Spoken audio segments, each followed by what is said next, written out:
ఖచ్చితంగా శ్రీశైలం వచ్చినప్పుడు ఈ ఈ శ్రీశైలం మొత్తానికి క్షేత్రపాలకుడైన శ్రీ బయలు వీరభద్ర స్వామి గుడిని ఖచ్చితంగా మీరు సందర్శించుకోవాలి.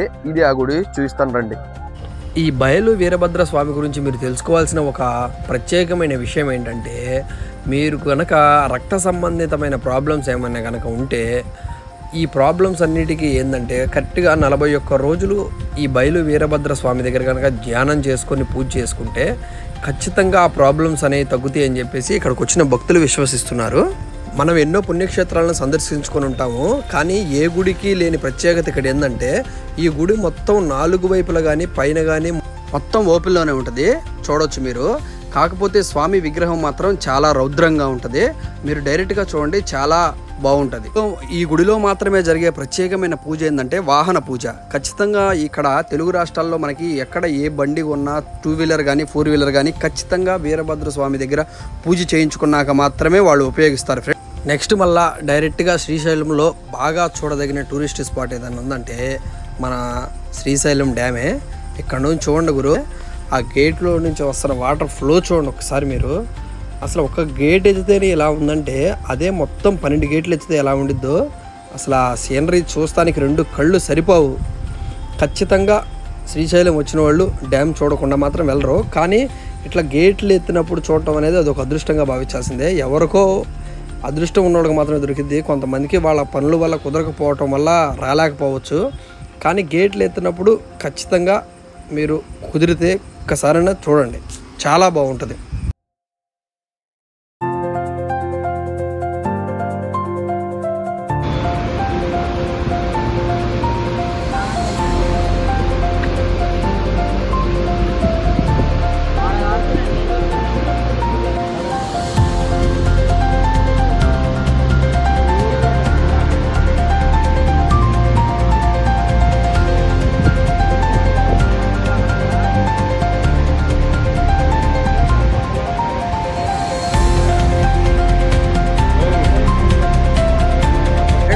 మనకి శ్రీశైలంలో ఖచ్చితంగా దర్శించుకోవాల్సిన గుడి ఏదైనా ఉందంటే మన మన్నమ్మ కన్నీరు. అది ఎందుకంటే ఆనంద బాష్పాలు కన్నీరు అంటే మీరు ఏదో అనుకోవద్దు. ఇప్పుడే మనం ఇక్కడికే వచ్చాము, పదండి లోపలికి వెళ్దాం. ఈ ఆలయం భ్రమరాంబ మల్లికార్జున ప్రధాన ఆలయం నుంచి 1.5 కిలోమీటర్ దూరంలో ఉంటుంది.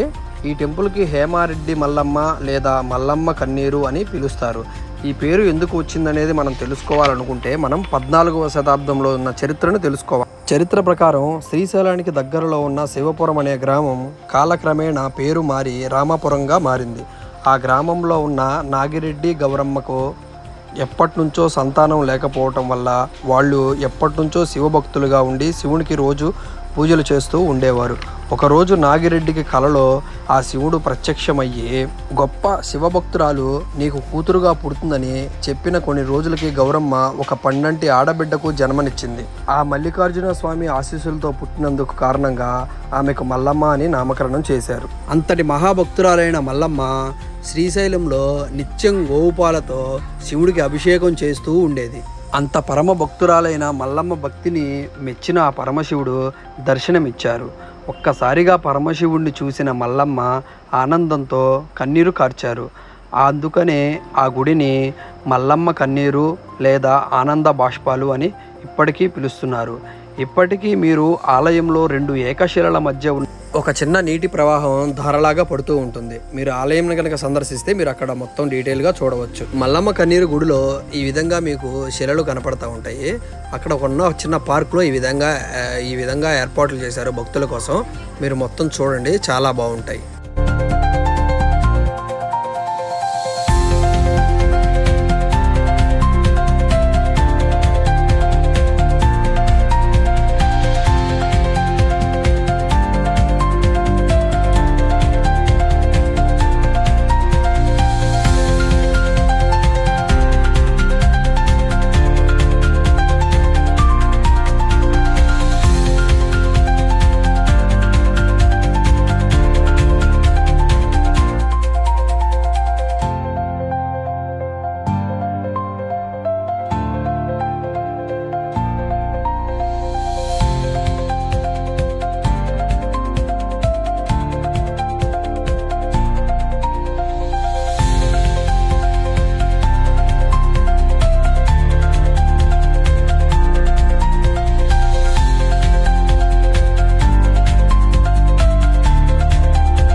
అదేవిధంగా మీరు సందర్శించాల్సిన ఇంకొక అద్భుతమైన ఆలయం ఏంటంటే షిరిడి సాయిబాబా ఆలయం. ఇది వచ్చేసరికి సున్నిపెంటలో ఉంటుంది.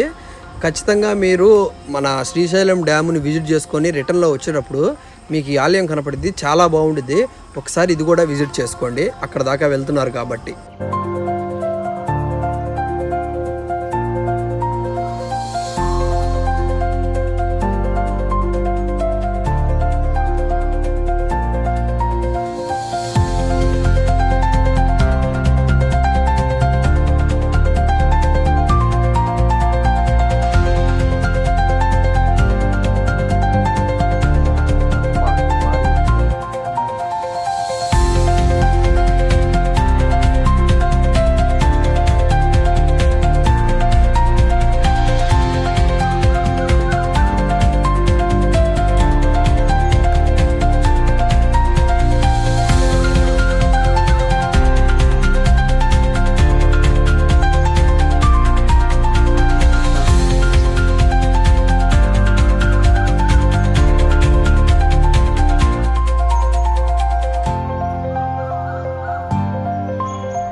ఫైనల్గా శ్రీశైలంలో అన్నదాన ప్రసాదం జరిగింది స్వామివారిది.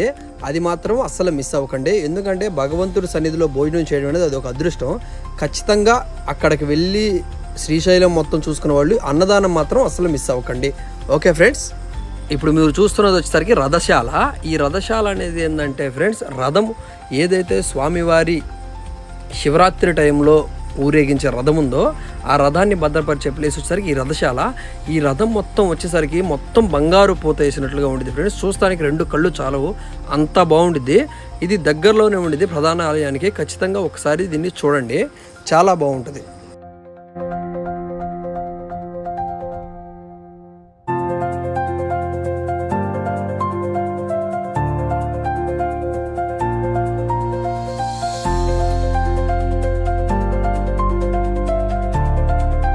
ఫైనల్గా మీరు మీ శ్రీశైలం ట్రిప్ కంప్లీట్ అయింది అని అనిపించిన తర్వాత లాస్ట్లో ఫైనల్గా చూడాల్సిన గుడి వచ్చేసరికి శ్రీశైల శిఖరం. ఈ శిఖరం అనేది మీకు శ్రీశైలం డైరెక్ట్గా ప్రధాన ఆలయం నుంచి 8 కిలోమీటర్ల దూరంలో ఉంటుంది. చెక్ పోస్ట్ ఎక్కడైతే ఉందో దానికి దగ్గరలో ఉంటుంది. ఈ శ్రీశైల శిఖరానికి ఎంట్రన్స్ టికెట్ వచ్చేసరికి 20 రూపీస్ తీసుకుంటారు. మీకు పైన ఏదో నంది కొమ్ముల్లో నుంచి కనుక మీరు శ్రీశైలంలోని చూస్తే మొత్తం శ్రీశైలం పైనుంచి కనపడిద్ది. ఆ నంది కొమ్ముల్లో నుంచి కనుక మీరు మన శ్రీశైల గోపురాన్ని చూస్తే కనుక మనకి పునర్జనం అనేది ఉండదు అని చెప్పేసి ఇక్కడ భక్తులు విశ్వసిస్తారు. ఖచ్చితంగా మీరు శ్రీశైలం ట్రిప్ అంతా కంప్లీట్ చేసుకుని వెళ్తా శిఖర దర్శనం చేసుకొని వెళ్ళండి ఫ్రెండ్స్. అదేవిధంగా కింద మీకు శివాలయం ఒకటి ఉండిద్ది. శివాలయ దర్శనం చేసుకొని ఇంకా మీరు ఓం నమ శివాయ అని అనుకొని ఇక మీ ఇళ్ళకి మీరు వెళ్ళిపోండి ఫ్రెండ్స్.